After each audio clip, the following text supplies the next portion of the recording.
Pero si hay alguno aquí que ha cruzado por el desierto, usted sabe, hermano, que ir al desierto no es nada fácil, ¿sí? Ahora, las cosas, hermano, aquí, yo he sido bendecido en tiempos de desierto en mi vida. Yo he sido bendecido. ¿Cuántos de que han sido bendecidos? ¿Cuántos se han encontrado con Dios en un tiempo de desierto? Pero nosotros tenemos que mirar, hermano, cuando es un tiempo de desierto por causa de nuestras malas decisiones, de nuestros malos caminos, y cuando es un tiempo de desierto, cuando Dios nos va a pasar para pulirnos y tallar nuestra vida. Gente que está sirviendo al Señor bien gozoso y de repente viene la adversidad y entonces dice: ¡ay, Señor!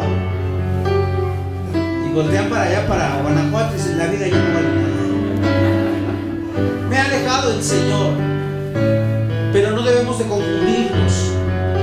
Yo en estos días he platicado mucho con un hermano que he tenido cerca y le digo: es que tienes que mirar tus caminos. Y hubo meses donde no tenía trabajo y yo le dije: tienes que arrepentirte y pedirle al Señor perdón, porque a causa de nuestras malas decisiones y nuestros malos caminos, a veces Dios nos deja, hermano, en el desierto. ¿Ven? Y esta escritura, hermano, andaba el pueblo en angustia, en caminos de oscuridad, por causa, dice el 17, por causa de sus caminos rebeldes. El hombre, hermano, por naturaleza, sus decisiones y sus acciones, hermano, no son las mejores. Aleluya. ¿Cuáles son tus decisiones? ¿Tus decisiones han glorificado a Dios o han afectado la vida espiritual de tu familia, de ti mismo? Amén. Entonces, hermano, a mí me gusta mucho. Quise agarrar de introducción este versículo porque el escritor, hermano, dice: publiquen sus maravillas, háblenle a la gente de cuán grandes cosas hizo el Señor por ustedes. Andaban en caminos de muerte. Dice: su alma aborreció todo alimento, hermano, no tenían ganas de vivir. Pero de repente, dice, se acordaron que en los cielos está el eterno Dios. Se acordaron que había uno que los había sacado de Egipto con mano fuerte, con brazo de poder. Y dijeron: ¿qué? ¿Dios nos va a dejar aquí? Alguien dijo: no, clamemos al Señor, clamemos a su nombre. Y él, oh, aleluya, dice el verso 20 y 22, dice: y envió su palabra. Miren qué hermoso es cuando viene una palabra de parte de Dios a nuestra vida. Porque las cosas cambian, porque mi vida cambia cuando yo recibo una palabra rema. Por ejemplo, tú puedes estar hoy aquí, puedes estar atravesando problemas, dificultades, pero hoy Dios te está diciendo: clama a mí y yo te voy a librar de tus aflicciones. Amén. Aleluya. Dios quiere que caminemos por desierto. En ocasiones, sí, en ocasiones Dios le duele vernos caminando por el desierto, sufriendo por caminos de muerte, de sequedad espiritual a causa de nuestros malos caminos. Todos los años atrás, hermano, así el hombre tomaba decisiones. Estaba con Dios, se alejaba de Dios. Y Dios los entregaba a sus opresores, y Dios los entregaba en manos de sus enemigos. Y sufrían ellos, sufrían sus esposas y sus hijos. Y Dios les daba su ley, ¿verdad? Y estaba la ley de Moisés y les decía: aquí está la ley para que vivan delante del Señor. Jehová es manantial de aguas vivas. Y la gente decía: es duro estar en la ley, es duro permanecer en la palabra. Y entonces se enfermaban y estaban mal. Y entonces el escritor decía, Moisés decía: ¿por qué están así? Dice: porque dejaron a Jehová manantial de aguas vivas, de sanidad. ¿Es bueno estar con Cristo, sí o no? Amén. Es bueno estar en su presencia. Y así, hermano, transcurrió el tiempo y el hombre se ha apartado de Dios, ¿sí? En la antigüedad, pocos hombres: Sansón, David, Saúl, algunos de los profetas experimentaron, hermano, lo que tú y yo hoy tenemos por gracia. Que dice que sobre algunos hombres vino el Espíritu Santo sobre ellos. Sobre unos cuantos, no todos. sobre unos cuantos, hermano. Pocos hombres provocaron el corazón de Dios con su oración, con su vida, con sus buenos caminos, que el Espíritu Santo los ungiera y viniera sobre ellos y fueran escogidos para trabajar. Amén. Pocos hombres, pero el resto de la humanidad, hermano, se perdía, como hoy en día, hermano. Los vecinos de aquí se están perdiendo. Llega Semana Santa y hacen un gran alboroto. Llega el 12 de diciembre y van de rodillas a la villa. México necesita conocer la verdad. Y la verdad es Cristo Jesús. Amén. Entonces, hermano, hasta el Antiguo Testamento, hasta el profeta Malaquías, ¿cómo termina con qué letras termina el Antiguo Testamento? ¿Con qué letras? ¿Con qué frase? ¿Con qué oración? Arrepiéntanse, no sea que yo venga y hiera la tierra. ¿Con qué? Con maldición. Desde el último de los profetas, hermano, hasta Juan el Bautista, hubo más de 400 años de un silencio. Dios no hablaba a la tierra. Dios miraba y decía, Él no decía, chale, ¿verdad? Él decía, chale, los hombres andan mal, ¿no? Decía, él le dolía en su corazón, decía, ¿cómo está la humanidad tan alejada como en los días de Noé? ¿Sí? Y entonces, hermano, el escritor del Evangelio según San Juan habla sobre gracia, sobre perdón, sobre poder ser hijos de Dios, los que no éramos hijos de Dios. Ahí en San Juan 1, del 1 al 5,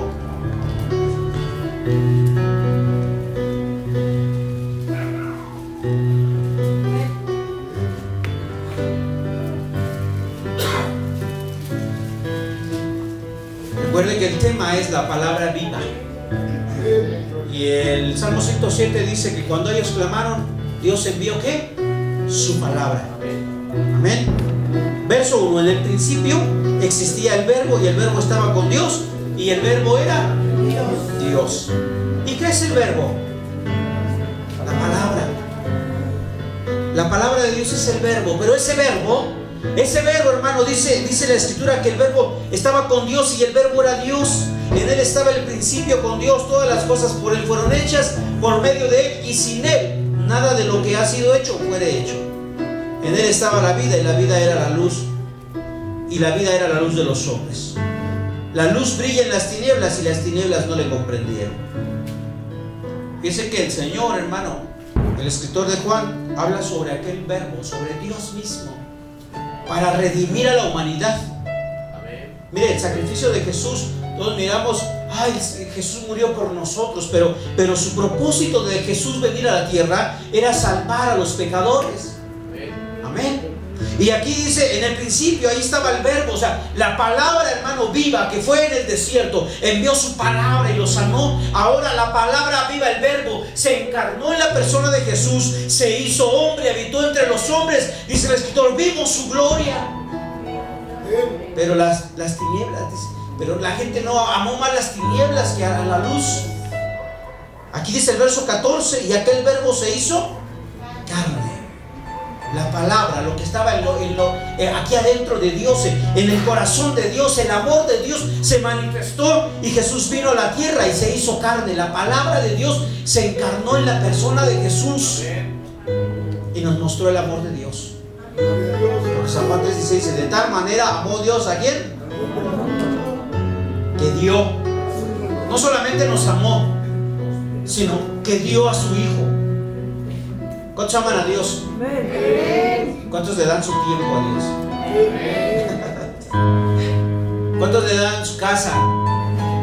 ¿Verdad? Porque ahí está. Decimos amamos a Dios, pero a veces no hay muchas cosas que le damos prioridad a Dios en nuestra casa. Es como cuando Víctor se casó, y recordarle su pasado. Y Víctor le gustaba jugar mucho fútbol en la cancha que está aquí atrás. Y no sé si daba el gasto, pagaba el arbitraje. Pero varias veces nos encontramos, ¿no?, ahí jugando. Y el Víctor es portero, no va a meter gol, no es cierto. Pero decíamos, te casas y tienes que dar gasto y tienes que mantener tu casa. Así es con Dios. Y Dios nos amó y se entregó a su Hijo. Y aquel verbo se hizo carne y habitó entre nosotros, y vimos su gloria, gloria como del unigénito del Padre, lleno de gracia y de verdad. Amén. Mi amado hermano, Jesús vino a salvar a los pecadores. Y yo doy gracias a Dios porque, mire hermano, yo le voy a decir algo, no todos. Voltea a ver al que está a su lado y pregúntele: ¿tú predicas? ¿Tú evangelizas? ¿Tú testificas? Porque el Salmo 107 dice: publique las maravillas de lo que el Dios alto hizo con ustedes, de dónde te sacó. Porque a ellos los sacó del desierto, estaban a punto de morir, su alma desfallecía, aborrecieron todo alimento, ya no quiero ni comer, la vida no vale nada, les decía: no vamos a morir aquí. Pero dice: clamaron y el Señor envió su palabra. ¿Sabe que nosotros, como le decía, somos cartas vivas leídas, cartas leídas por los hombres? Nosotros, hermano, tenemos que predicar la palabra. Mire, hermano, ahorita tenemos una Biblia y es fácil, ¿sí o no?, predicar y hablar de Abraham, ¿verdad? Y yo le tenía un mensaje, digo: Señor, ¿cuál no? Yo iba a predicar sobre las pruebas de Abraham, ¿verdad? Cuando faltó hambre y le faltó la fe y se fue a Egipto y luego llegó allá y le omitió que ella era su esposa, si era su media hermana, pero luego dijo: no, porque me van a matar, mejor di que eres mi hermana para que el faraón se moche y yo sea más rico, tenga más bienes. Y entonces, hermano, su primer prueba, cuando deja su parentela, su familia, ¿verdad? Qué hermoso estudio de Abraham. Pero ¿sabes una cosa? Entonces Dios, hermano, quiere que nosotros publiquemos sus maravillas. ¿Cuántos se gozaron hoy? Por allá en el mediodía. ¿Y Dios estará contento de eso? ¿Verdad que sí? Pero más estaría contento si saliéramos casa por casa a predicar a Cristo, puerta por puerta. Amén. Ahora, si tomamos esto para capacitarnos, llenarnos de Él y empoderarnos y agarrar convicción y aprender Biblia para salir y proclamar la fe, pues amén. Amén. Ahora, quiero hablarte de aquí mismo San Juan 7. Esto me gusta predicar mucho, hermano, porque por esto vivo. A mí me encanta, hermano, esto. Pero quiero decirte, San Juan 7:38, la fiesta de los tabernáculos. ¿Usted ha visto cómo predican de este versículo en la iglesia para de sufrir? ¿Cómo hablaría un brasileño este día? ¿No? Dios diga, hermanos, ríos de agua viva, su casa, su familia serán prosperadas. Usted tendrá paz. Paz, hermano, a dar testimonio. Pasa, hermano, cuando antes se andaba en el mundo, desde que llegué a la iglesia universal, todos los problemas se acabaron. La Biblia dice que en el mundo tendríamos aflicción.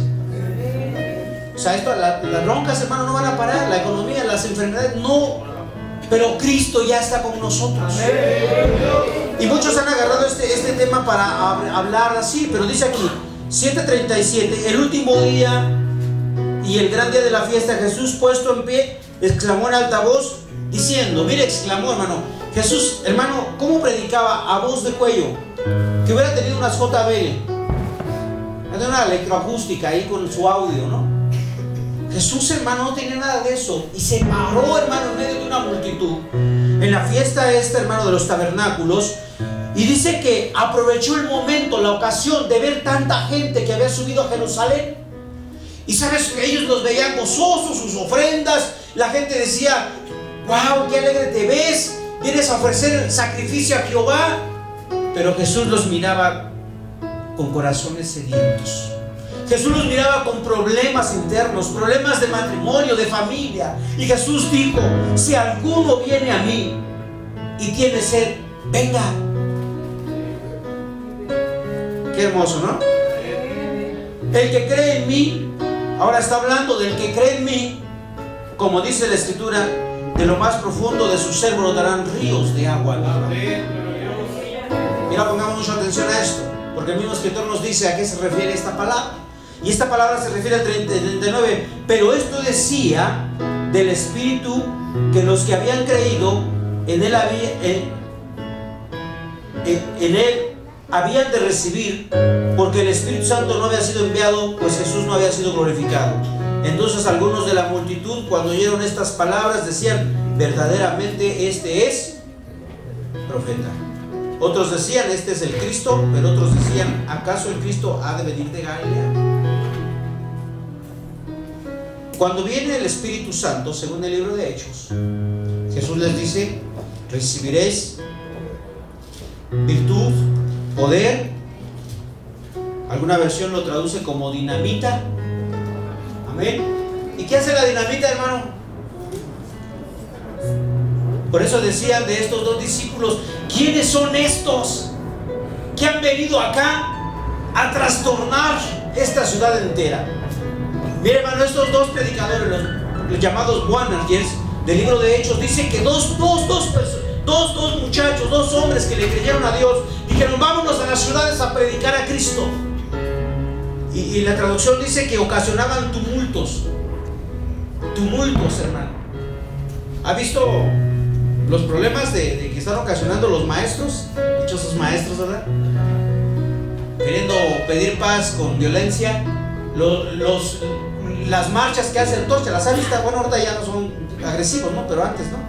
Y golpeaban a la gente y arrebataban terreno. Bueno, eran tumultos. Así, hermano, estos dos hombres ocasionaban tumultos, revolución, predicando a Cristo. Cristo, hermano, quiere que usted y yo prediquemos a Cristo. Imagínese esta calle, si predicamos. Imagínese que el domingo el Espíritu Santo empieza a redarguir y salen las personas y hermano, y ahora ¿qué pasó? Un montón de ídolos quebrados ahí en la calle. Se puede imaginar. Pero si no predicamos a Cristo, esto no va a pasar. Amén. Si predicamos a Cristo, hermano, ¿sabe qué? No va a haber una iglesia donde la podamos meter a la gente. Nuestras iglesias serán al aire libre, porque así eran estos discípulos del Señor. Amén. Así que entonces esta palabra, hermano, nos insta cuando conocemos al Señor. Cuando vino el Espíritu Santo, dice la Escritura: y me seréis testigos. Hablando de lo que decía Juan 7:37. Esto decía de aquellos que creyeren en Él, de los ríos de agua viva, del Espíritu que había venido sobre ellos, ¿verdad? ¿Y para qué fue enviado el Espíritu? Aquí lo dice: pero recibiréis poder, 1:8 de Hechos, cuando el Espíritu Santo venga sobre vosotros, y me seréis testigos en Jerusalén, en toda Judea y Samaria, hasta los confines de la tierra. Dice: recibiréis poder cuando haya venido el Espíritu Santo sobre vosotros. ¿Y qué dice? Me seréis testigos, mártires, por causa del Evangelio. Mire, nosotros hemos dado a conocer la manifestación del Espíritu, la iglesia pentecostés cristiana. Yo no sé, hermano, cuántos conocen el Camino Crucificado, el ministerio de Camino Crucificado. ¿Alguien lo conoce aquí?